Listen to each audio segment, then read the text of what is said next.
आखा माणसों का जो विश्व आदिवासी दिवस खूब खूब बधाई एने अभिनंदन।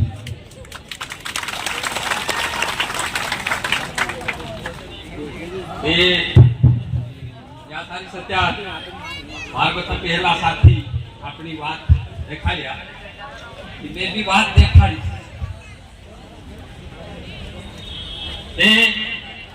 जंगल अपने आप का नहीं किसी के बाप का। मालूम नहीं करी पूछो काई कौन ये छे जंगल अपने आप का मैं कहे कि तुम कहसु नहीं किसी के बाप का। अरे जंगल अपने आप का नहीं किसी के बाप का। जंगल अपने आप का नहीं किसी के बाप का। अरे जमीन अपने आप की नहीं किसी के बाप की। जमीन अपने आप की नहीं किसी के बाप की। अरे पानी अपने आप का नहीं किसी के बाप का। पानी अपने आप का नहीं किसी के बाप का। हवा अपने आप की नहीं किसी के बाप की। क्यों मैं बोल रहा हूं क्योंकि तो मैं क्यों इसलिए बोल रहा हूं क्योंकि आजादी के पहले यहाँ बहुत कम मेरे जैसे पगड़ी वाले लोग हैं, गिनती के एक बंदे, बाकी पूरे जो है बिना पगड़ी के लोग इकट्ठे हुए। साथियों मैं इसलिए बोल रहा हूं कि जब हमारा देश आजाद हुआ तो 15 अगस्त के दिन सारे यही लोग जो है भारत माता की जय वंदे मातरम बोलने वाले, लेकिन जो मैंने नारा लगाया वो कोई नहीं बोलने वाला। इसलिए मैं आपको ये बता रहा हूं कि आजादी 1947 में मिली, लेकिन ये आजादी दूसरे लोगों की आजादी। हम गुलाम थे। कब गुलाम थे? जब अंग्रेज हमारे देश में आया था, वो हमको गुलाम किया था, ऐसा लोग बताते। लेकिन इतिहास ये बोलता है कि 1857 में खून की नदियां बही थी, लेकिन इतिहास ये नहीं बताता कि वो नदी कौन सी थी, उस नदी में खून किसका था, वो नदी कहां थी। तो मैं आप ही से सवाल करना चाहता हूं, क्या गुना शहर में कोई नदी बहती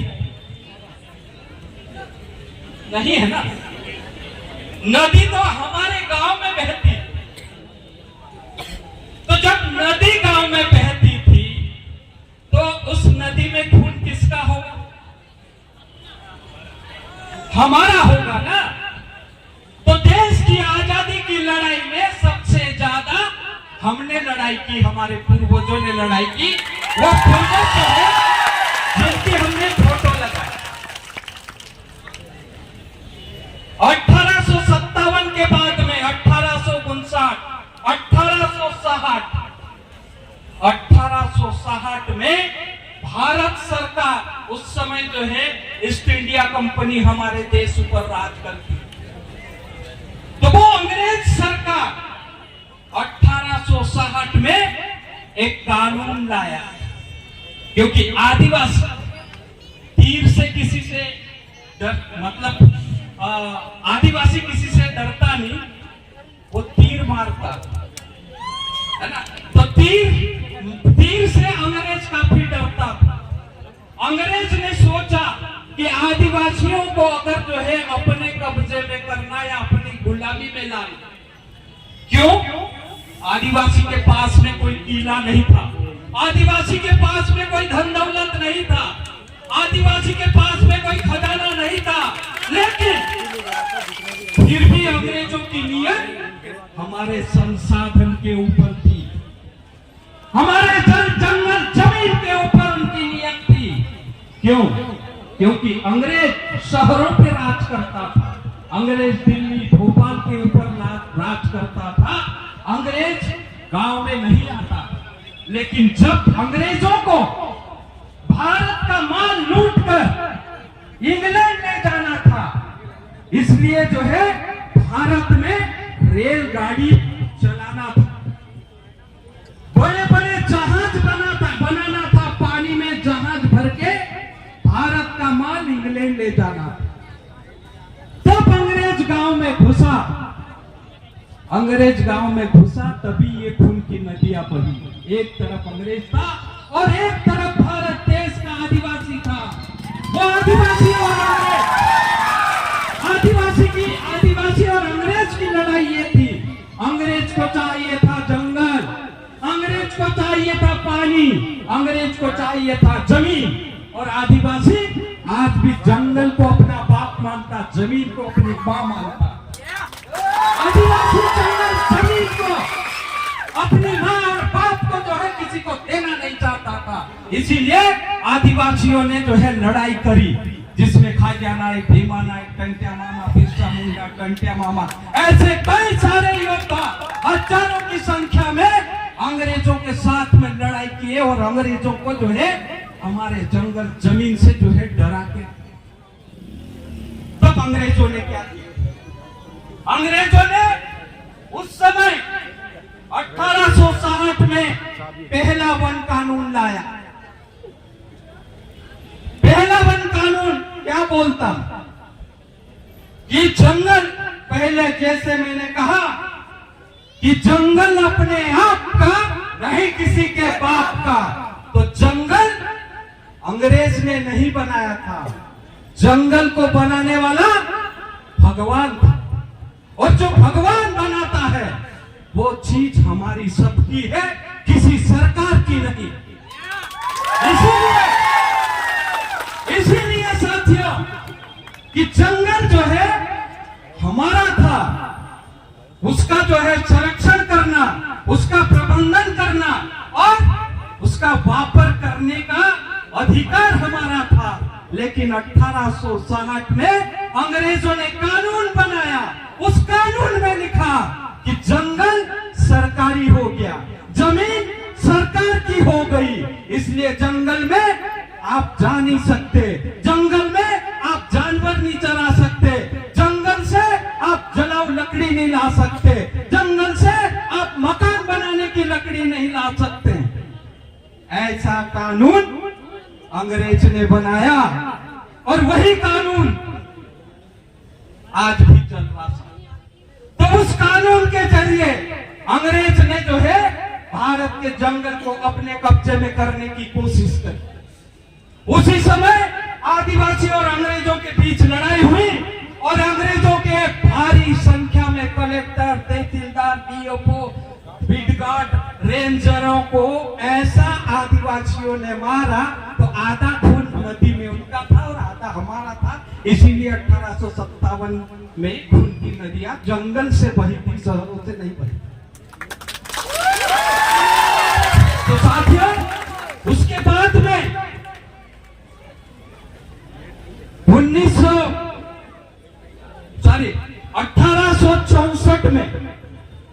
1864 में अंग्रेज सरकार ने जर्मन से एक वैज्ञानिक को बुलाया।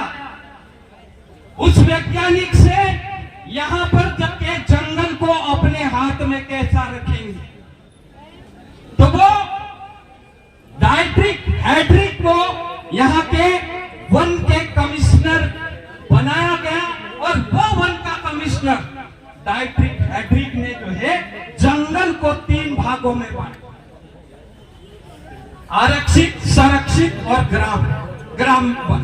ऐसे 3 प्रकार के जंगल को बांटा। ग्राम वन मतलब छोटे छोटे झाड़ वाला जंगल जहां लोग रहते हैं, लोग उसमें वापर करते हैं वो, और संरक्षित जंगल जो राज्य के कब्जे में होगा, राज्य सरकार उसके ऊपर नियंत्रण करेगा, और रिजर्व हाथों में रहेगा। जो बड़े बड़े पेड़ होंगे वो केंद्र के होंगे, उससे थोड़े से छोटे होंगे वो राज्य के होंगे, और टूटा फूटा वन हमारा हो। तो हमारा जंगल जो है डाइट्रिक हाइड्रिक ने छीन कर उनके लिए रेल चलाने के लिए और जहाज बनाने के लिए रिजर्व कर दिया। तो उसी को लेकर साथियों लड़ाई हुई। उसके बाद में भारत सरकार ने 1927 में वन अधिनियम बनाया। उसके बाद 27 में जिस प्रकार से जो है जंगल को जो है काटा गया, 27 में जो वन अधिनियम बनाया, उस अधिनियम में कंपनियों को कैसा जंगल दे सकते हैं ऐसा जो है अधिनियम लाया। लोगों से मांगकर कंपनियों को कैसे जंगल देना। तो ये 1927 में कानून लाया।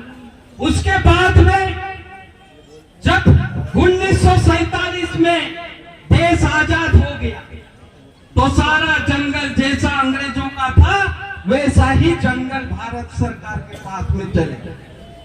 तो भारत सरकार का हो गया वो जंगल। लेकिन उसी के बीच में साथियों जब 1857 की क्रांति हुई, उसके बाद में अंग्रेज सरकार परेशान हो गया कि आदिवासी को क्या तकलीफ हो गई, क्यों हमारा विरोध कर रहा।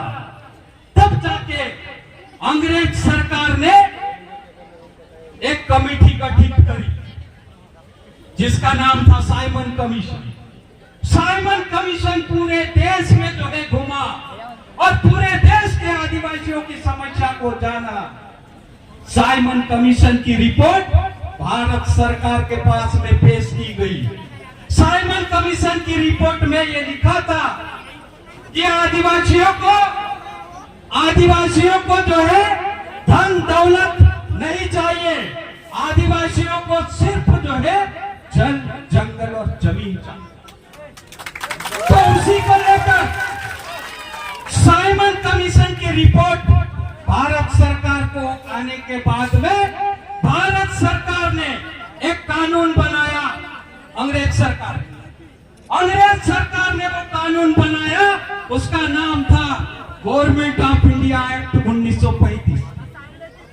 गवर्नमेंट ऑफ इंडिया एक्ट 1935 ये कहता था कि आदिवासियों को सुरक्षित रहने के लिए जल जंगल और जमीन उनको दिया जाना चाहिए।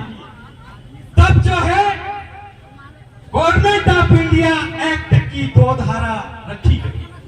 एक धारा 51 और दूसरी धारा 52।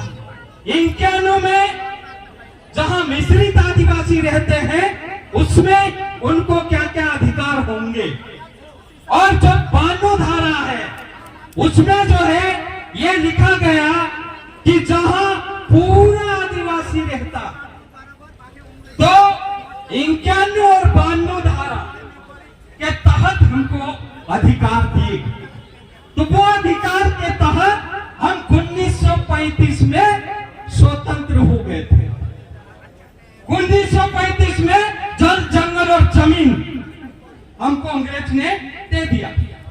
लेकिन जब 1947 में देश आजाद हुआ और 1950 में भारत का संविधान लिखा गया, तो उस समय भारत के संविधान के रचयिताओं ने लिखा कि जो आदिवासियों के हक अधिकार है, वो हक अधिकार जो अंग्रेजों ने 1935 में जो व्यवस्था दी थी आदिवासियों की, धारा 51 और 52, उसी को जो है संविधान में, संविधान के अनुच्छेद 244(1), संविधान का अनुच्छेद 244(2), संविधान के अनुच्छेद 244(1) यानी कि 5वीं अनुसूची क्षेत्र, संविधान का अनुच्छेद 244(2) मतलब 6ठी अनुसूची।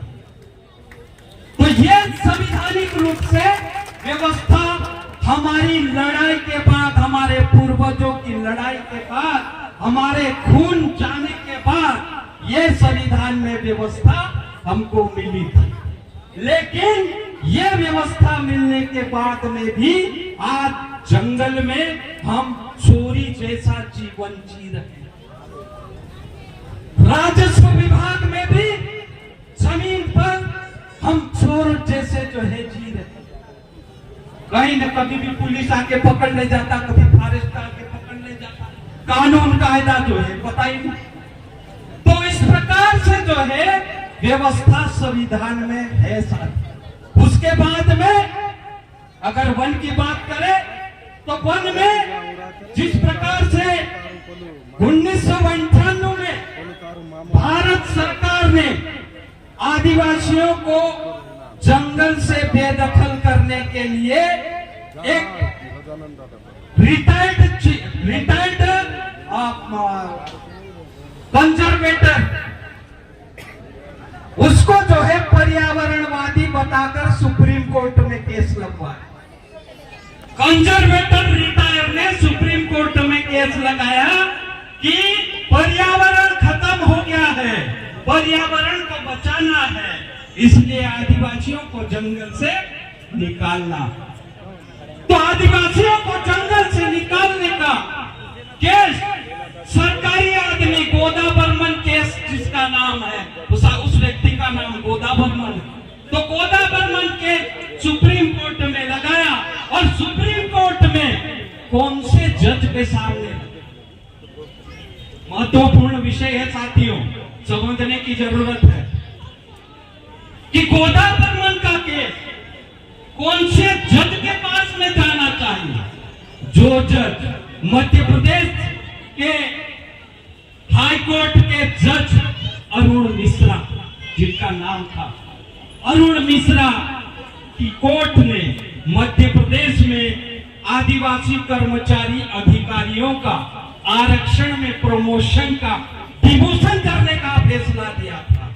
वो जज का प्रमोशन मध्य प्रदेश सरकार ने करके सुप्रीम कोर्ट में फैसला आया साथियों। सन 2000 में सुप्रीम कोर्ट ने फैसला दिया कि भारत में 13 लाख ऐसा आदिवासी परिवार जिनके पास में कोई भी अधिकार जंगल में रहने का नहीं है, इसलिए 13 लाख आदिवासी परिवारों को जंगल से बेदखल करने का आदेश सुप्रीम कोर्ट ने। उस आदेश के खिलाफ में पूरे देश के आदिवासी इकट्ठे हुए और सुप्रीम कोर्ट के विरुद्ध में लड़ाई हुई। और सुप्रीम कोर्ट की जो आदेश था उस आदेश के खिलाफ में पूरे देश के आदिवासी इकट्ठे होकर लड़ाई किए। तब 2005 में सुप्रीम कोर्ट को अपना फैसला बदलना। आदिवासी की लड़ाई है साथियों, कभी आजादी के समय लड़ाई हुई और आज भी जो लड़ाई हुई आदिवासियों की, तो सुप्रीम कोर्ट के फैसले को बदल दिया 2005। उसके बाद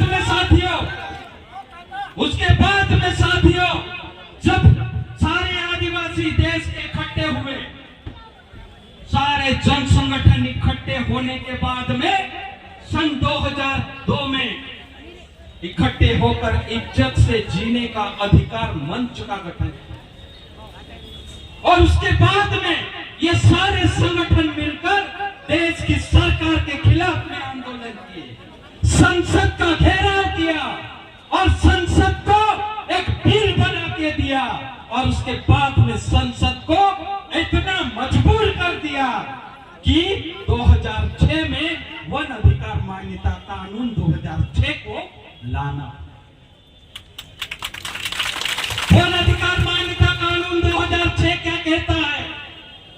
वन अधिकार मान्यता कानून 2000 ये कहता है कि जंगल में रहने वाले आदिवासियों को उनके पारंपरिक सीमा के अंदर आने वाला सामुदायिक संसाधन के ऊपर उनको सामुदायिक अधिकार मिले। 13/12/2005 के पूर्व से अगर कोई आदिवासी जंगल जमीन पर खेती करते आया हो तो उसको 10 एकड़ का पट्टा मिले और वहां पर जो है जिस प्रकार से 1927-1960 का जो कानून था वो कानून खत्म हो गया साथियों, और अभी जो है नया कानून आने से आपको वन अधिकार का पत्र दिया जा रहा, सामुदायिक अधिकार दिया जा रहा, जंगल से जो है आपको मछली मारने का अधिकार मिल रहा है, जड़ी बूटी लाने को अधिकार मिल रहा है, जलाऊ लकड़ी लाने का अधिकार मिल रहा है, घर बनाने का अधिकार मिल रहा है। उसके बाद में जो है आपको जो है सार्वजनिक काम अगर करना है, सार्वजनिक काम जैसे स्कूल, आंगनवाड़ी, दवाखाना, सोसाइटी भवन, तालाब बनाना है, बिजली का खंभा लगाना है, टेलीफोन का खंभा लगाना है, तालाब बनाना है, सड़क बनाना है, ऐसे सार्वजनिक काम के लिए आप जो है चाहे रिजर्व फॉरेस्ट का जंगल क्यों ना हो, वहां पर 2.5 हेक्टर जमीन आपकी ग्राम सभा ले सकती है, उसमें डीएफओ रेंजर से परमिशन की जरूरत नहीं। तो सार्वजनिक काम के लिए आपको आपकी ग्राम सभा पावरफुल है। ग्राम सभा ने फैसला ले लिया यहाँ स्कूल बनाना है फॉरेस्ट की जमीन पे, तो आपको कोई पूछने की जरूरत किसी को नहीं। साथ साथ साथियों, अगर रिजर्व फॉरेस्ट का इलाका है और वहां पर जो है बड़े बड़े पेड़ खड़े हैं, तो उन पेड़ों को 75 पेड़ को काटने का अधिकार आपके गांव की ग्राम सभा को है। तो ये अधिकार आदिवासियों ने 2006 में जो है लड़के। दूसरा साथियों कि जिस प्रकार से हम जमीन की बात करते हैं, तो जमीन पर जिस तरह से जो है हमारे ऊपर तरह तरह के कानून लगाकर हमको जो है जेल भेजा जाता, लेकिन 1996 में जब पंचायत उपबंध अनुसूचित क्षेत्र पर विस्तार अधिनियम आया, तो विस्तार अधिनियम में साथियों ये कहा गया है कि संविधान के भाग 9 का विस्तार करना। क्या है भाग 9? संविधान के भाग 9 का विस्तार करना है, मतलब संविधान के भाग 9 पंचायत के अधिकार की बात कर, पंचायत के क्षेत्र के अधिकार की बात कर। तो भाग 9 ये है कि आदिवासी गांव में जितने भी सरकार के 126 कानून लगते हैं, वो कानून हट जाए। जो आदिवासी इलाका है, आदिवासी गांव है, उस गांव में जो है ग्राम सभा पावरफुल होगी। सरकार के 126 कानून अभी तक जो चल रहे थे वो 1996 से वो सारे दूसरे कानून जो दूसरे इलाके में लगते थे, वो सारे कानून हट जाएंगे और यहाँ आदिवासियों के कानून चलेंगे। आदिवासियों के क्या कानून? आदिवासियों का कानून, आदिवासियों का कानून। आप बोलते हैं ना हमारी रूढ़िगत ग्राम सभा, तो ग्राम सभा 3 प्रकार की होती। पहले जब अंग्रेज का राज नहीं था, आर्यों का राज नहीं था, मुगलों का राज नहीं था और हमारे देश की सरकार का राज नहीं था, तो सिर्फ एक ही ग्राम सभा चलती थी, वो रूढ़िगत ग्राम। रूढ़िगत ग्राम सभा में कौन? रूढ़िगत ग्राम सभा में हमारे बाप दादा जिस प्रकार से जो है अपने गांव समाज को संचालित करते थे, वही कानून कायदे, जैसे कि लड़ाई झगड़े का काम, लड़ाई झगड़ा हो जाता तो निपटारा करने का अधिकार, फिर शादी का झगड़ा होता, लड़का लड़की शादी करते, लेकिन जो है हमारी समाज में लड़की स्वतंत्र है, लड़की स्वतंत्र है। अगर लड़की किसी लड़के के साथ में शादी करती और लड़का पसंद नहीं आता तो लात मार के जो है वो अपने बाप के घर आ जाती और दूसरी शादी करती। लेकिन दूसरी समाज में ऐसा नहीं, दूसरी समाज में लड़की गुलाम होती है, उनके कानून कायदे गुलामी के। उनके कानून कायदे में लिखा है एक ही बार शादी करना। हमारे कानून कायदे में वो नहीं लिखा है एक बार करना या 10 बार करना, एक शादी करना या 10 शादी करना। तो ये ऐसे विवाद होते थे, वो विवाद परंपरा से चलते आए। उस परंपरा से जो चलते आए उसको हम कहते हैं परंपरा और रूढ़ी। रूढ़ी और परंपरा से जो कानून चलते आए वही कानून जो है पेशा कानून में जो है जोड़ा गया। तो रूढ़िगत ग्राम सभा के मुखिया होते हैं पटेल, पुजारा, वारती, गांव डाला, बारगाया और कोटवा, ये मुखिया होते हैं। उसके बाद में जो है सामाजिक ग्राम सभा। सामाजिक ग्राम सभा मतलब कि समाज की एक ग्राम सभा होती है। कोई मर गया तो समाज क्या करता है? मर गया तो जो है इसको कब निकालेंगे, इसकी रीति कौन करेगा, इसको जो है जलाएंगे कैसे, ऐसा जो है वो पारंपरिक ग्राम सभा होती है, परंपरा से जो चलते आ रही थी। तो वो ग्राम सभा तय करती पारवा कब करना है, फिर बाद में जो है गांव में दिवाली कब करना है, नवाई कब करना है, होली कब मनाना, ये पारंपरिक ग्राम सभा तय करती। उसके बाद में जो है पेशा की ग्राम सभा।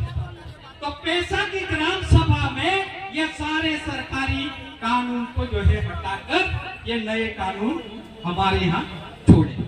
तो उसमें एक तो विवाद निपटाने का अधिकार जो पारंपरिक रूप से हम करते आ रहे थे, वो विवाद निपटाने का अधिकार कानूनी रूप से हमको नहीं था, लेकिन पेशा कानून के बाद में हमको ये अधिकार मिल गया कि डकैती और हत्या को छोड़कर सभी फौजदारी और दीवानी मामले को निपटाने का अधिकार आपकी ग्राम सभा को। आपको पुलिस के पास में नहीं जाना। तो ये विवाद निपटाने का अधिकार एक। दूसरा जो है गांव की जमीन अगर जो है कोई योजना या परियोजना के नाम पर कोई लेता है तो वो जमीन चाहे सरकार लो या कोई कंपनी वाला ले, तो वो जमीन लेने के पहले आपकी गांव की ग्राम सभा से सहमति लेना अनिवार्य है। बिना आपकी ग्राम सभा से कोई आपके गांव की जमीन नहीं ले सकता। अगर आपकी गांव की जमीन कोई गैर आदिवासी ले लिया है तो वो आपकी ग्राम सभा को अधिकार है कि आपके गांव की जमीन कोई गैर आदिवासी छल कपट से ले लिया है तो उस जमीन को गैर आदिवासी से वापस आदिवासी को दिलाने का काम आपके गांव की ग्राम सभा को करना है। अगर आपके गांव की ग्राम सभा ने 15 दिन के भीतर वो जमीन वापस नहीं करवाई तो आप जो है ग्राम सभा का ठहराव प्रस्ताव अनुविभागीय अधिकारी को भेजेंगे।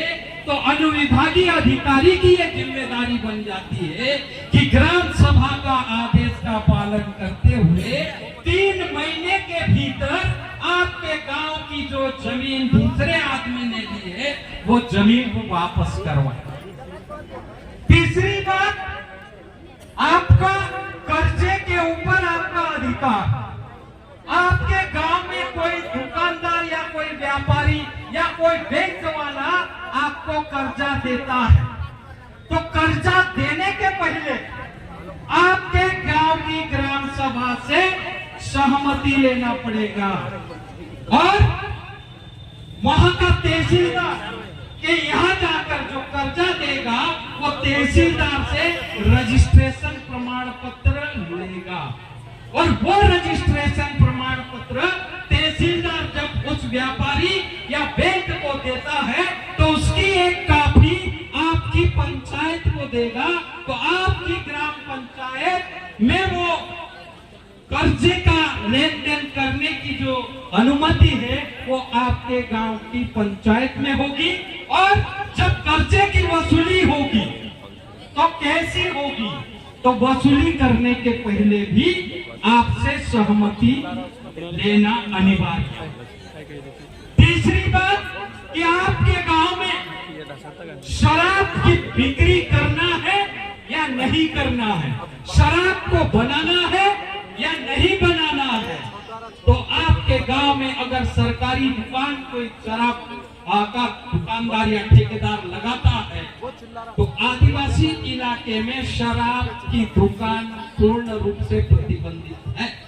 लेकिन अगर कोई गैर कानूनी ढंग से लगाता है, तो आप जो है आपकी ग्राम सभा में प्रस्ताव पास करके अगर कलेक्टर को देंगे तो वो दुकान बंद हो। उसी के साथ में साथियों,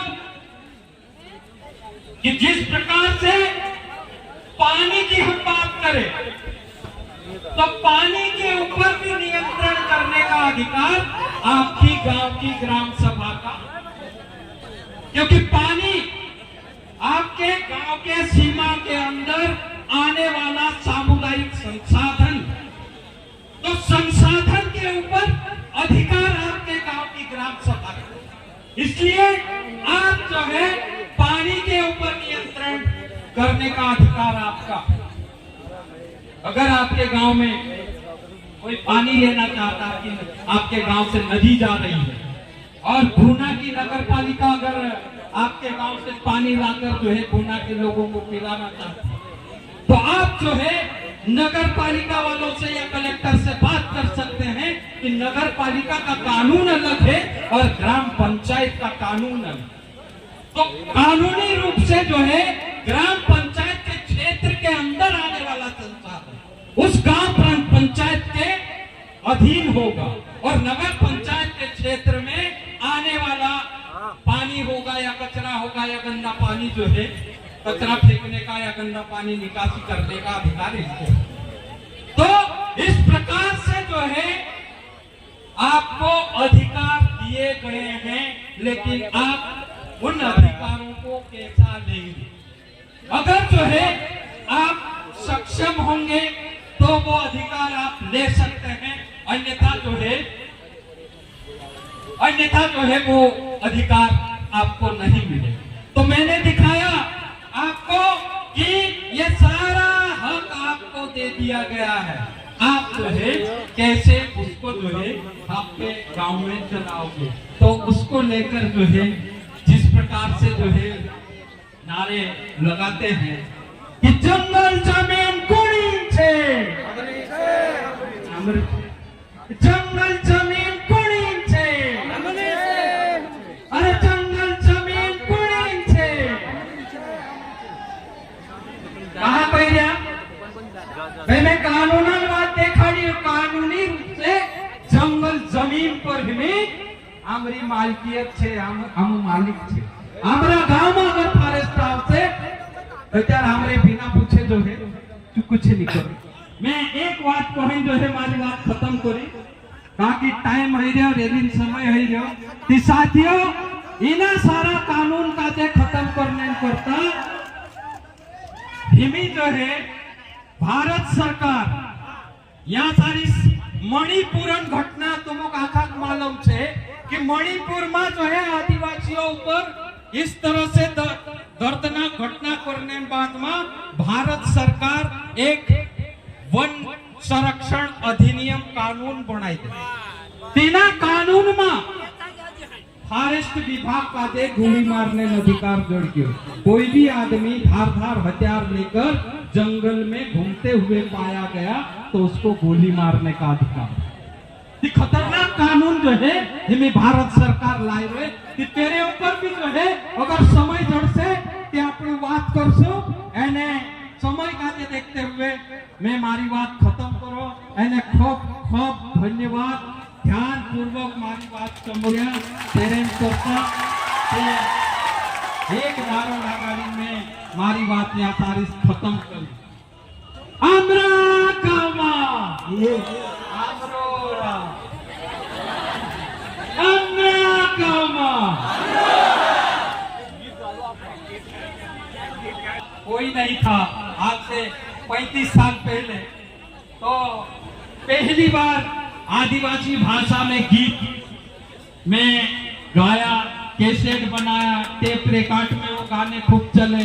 उसके बाद में जो है बाकी लोगों ने गीत गाया तो हमारे अध्यक्ष का कहना है कि आप एक गीत भी गा दो। मैं कोशिश करता हूँ। बहुत पहले गीत गाया था लेकिन अभी भूल भी गया हूँ। और तो